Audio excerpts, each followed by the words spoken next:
Halo Reach, the final game of Bungie's run with the Halo series. Reach is one of my favorite games, I'm talking all time. I remember it was 2009, and word on the street is that a new Halo game was being released, and me and my cousin were excited for it, since we thought Halo 3 was amazing, and we liked ODST, although that was more of an expansion, but it did have us excited for what Bungie had in store for this new title, and for the most part, it met our expectations. Without question. But we need courage and patience in equal measure. Who's next? Come on! We may require a more delicate approach. That's what. It's been almost 13 years since this game has been released, and I've always wanted to make a video on it. So for this video, I want to talk about my experience with Halo Reach, but I'm going to talk more about the campaign.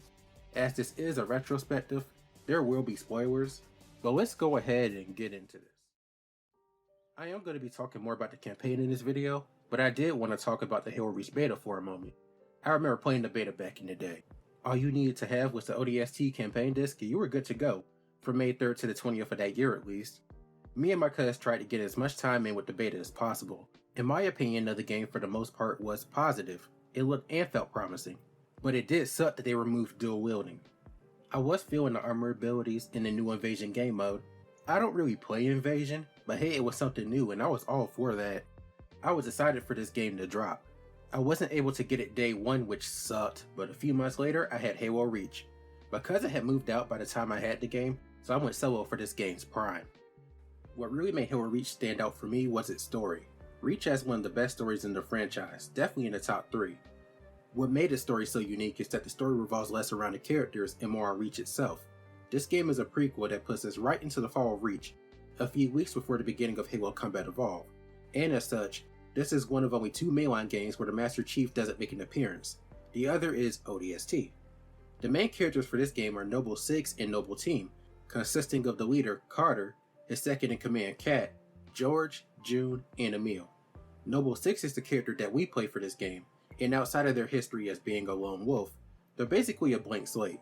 They only have a few lines throughout the entire story, and this is because developers want you to feel more of a connection to the character, and that is further portrayed using Reach's customization. What I really like about Reach is that your customized Spartan is presented in the campaign, armor and all, and it was just awesome to see your character within the campaign itself.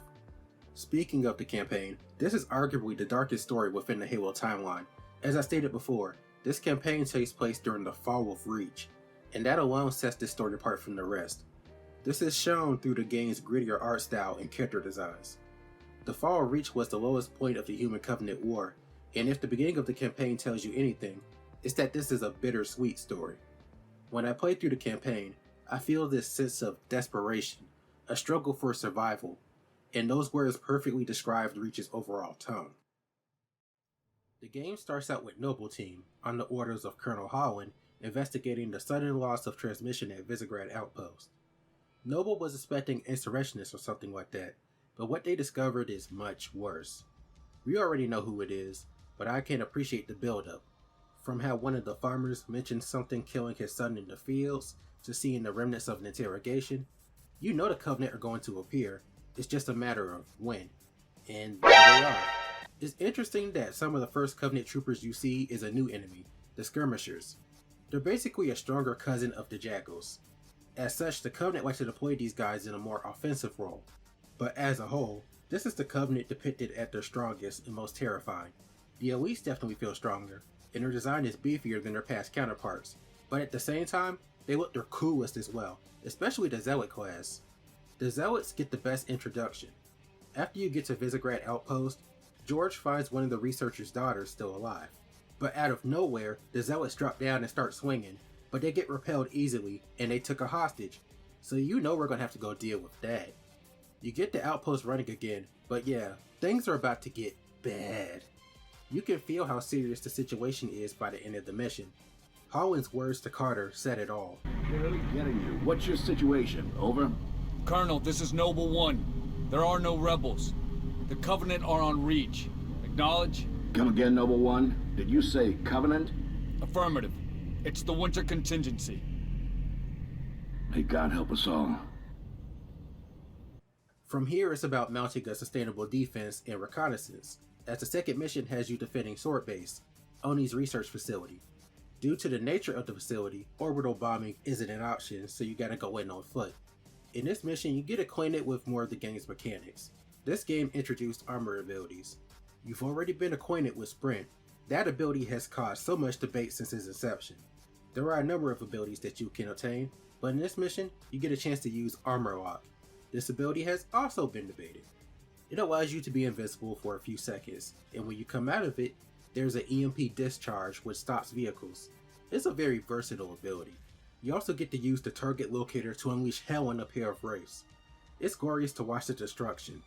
The hardest part of this mission are the hunters. You have to fight these tanks in an enclosed space.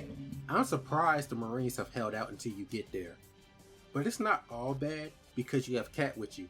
Possibly my favorite thing about Reach is that about 90% of the time, you'll have another Spartan with you, and they're actually helpful.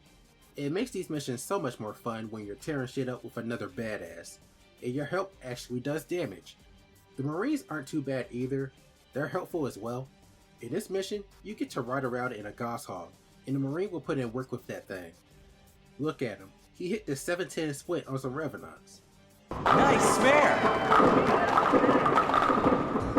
It's here you meet Dr. Catherine Halsey, who was the creator of the Spartan 2 program and the Mjolnir armor. So she was the creator of Chief's generation of Spartans. Cat gives her data module that was collected in the last mission, but Halsey gets pissy that Cat tried to access the module, but Carter shut her down pretty quick when she was talking about jail time. He threw a threat back at her and it was pretty funny. The next mission, Nightfall, involves June and Six doing some recon on the Covenant in the area known as the Dark Zone. This mission is more about stealth. I mean, you could go guns ablaze, but it's more fun to make use of the sniper rifle and pick off the Covenant that way. This mission is awesome for the fact that you get to fight the Gutha, giant dinosaur-looking creatures native to Reach, and you also get to meet the local militia troopers who will help you deal with the Covenant after you help them.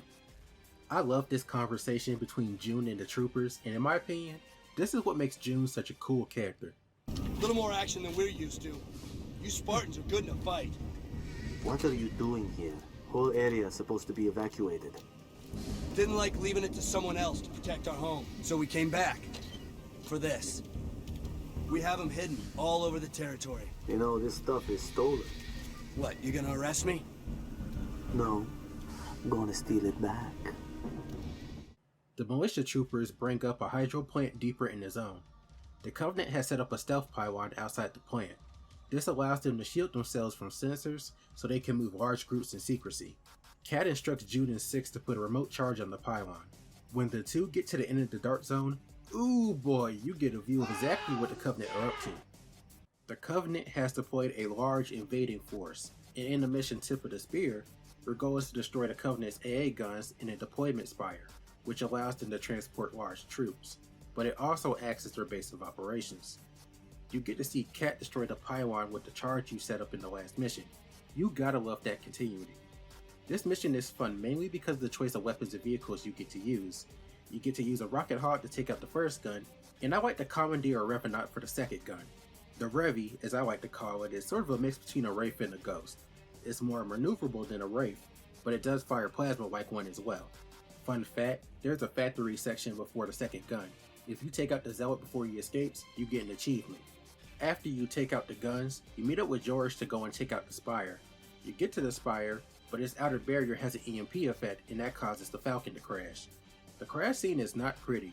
If Noble weren't Spartans, they probably would have died too. Since your ride has been destroyed, you now have to book it on foot. If multiplayer teaches you anything, it's that you can cheese most of this section by using the jetpack ability to jump on the pipe structure and then jumping over to the Spire.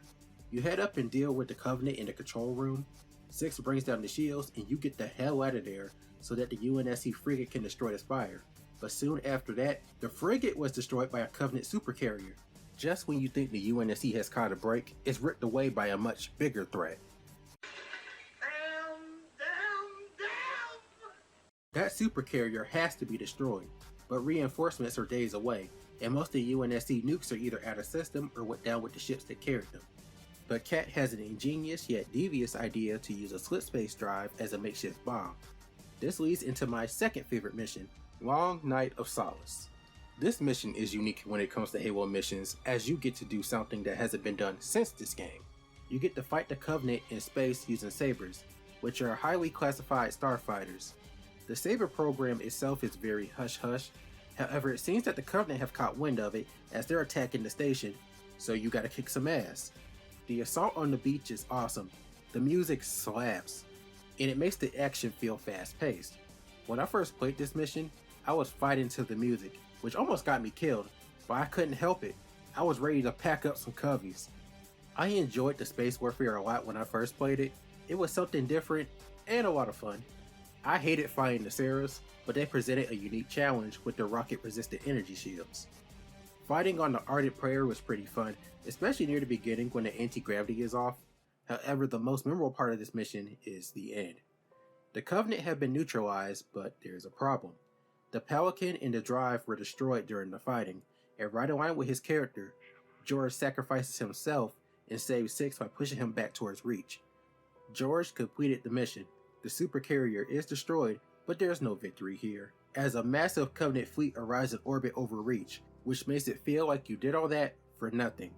Nothing has improved. In fact, the situation is even more desperate. This is the point where the tone of the game changes.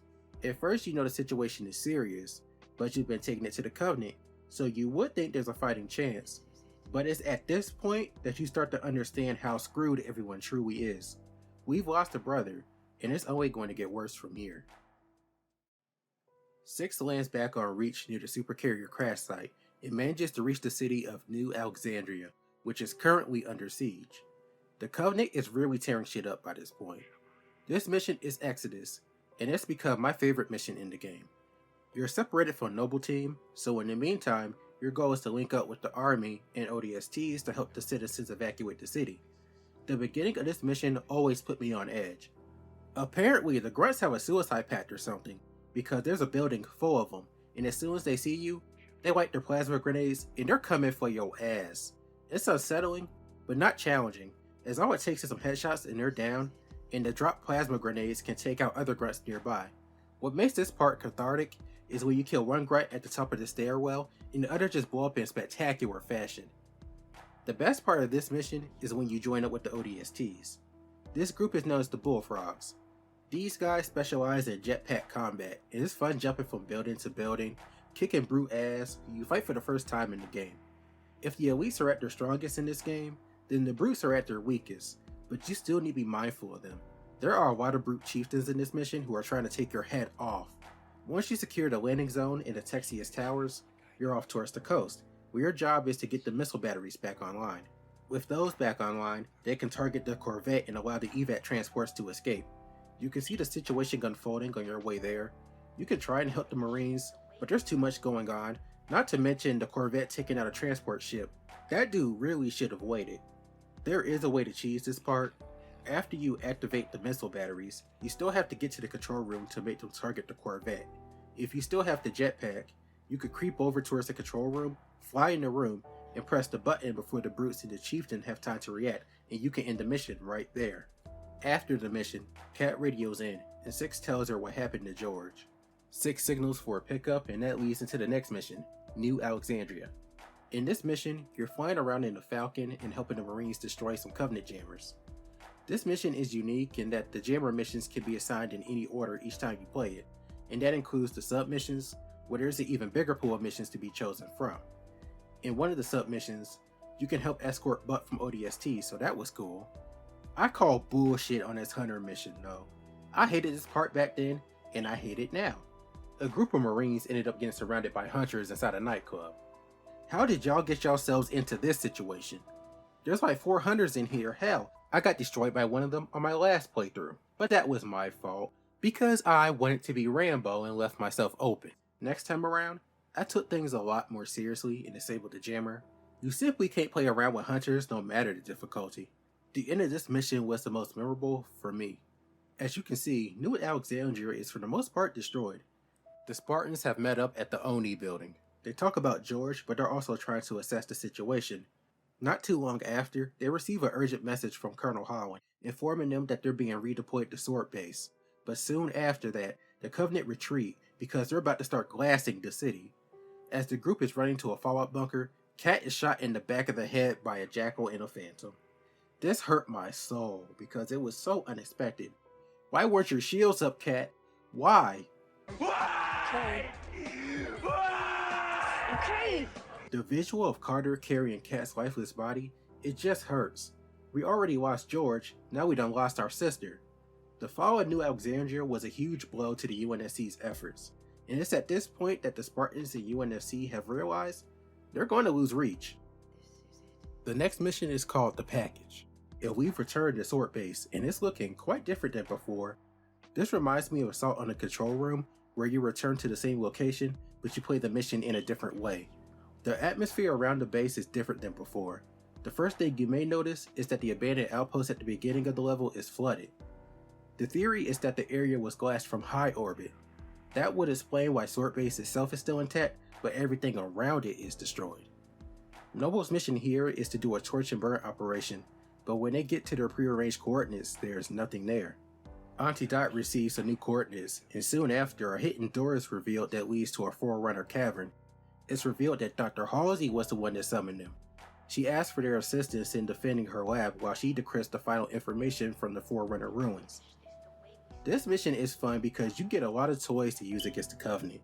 You get some turrets that you can set up, a decent assortment of weapons, and some vehicles if you want to fight around the map. What we're protecting here is what helps the UNSC turn the tide of the war. What we're protecting isn't AI, but not just any AI. It's Cortana, and she's chosen 6 to be her carrier. The next mission is to get Cortana to the Pillar of Autumn, which is also the name of the mission. Noble team are on their way to deliver Cortana, but shit starts out crazy, as the Covenant are attacking their Pelican and Carter is badly wounded.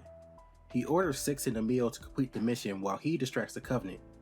The two manage to clear some Covenant outposts, but run into a Scarab, and this is where Carter sacrifices himself so that way they can continue to the drop-off point.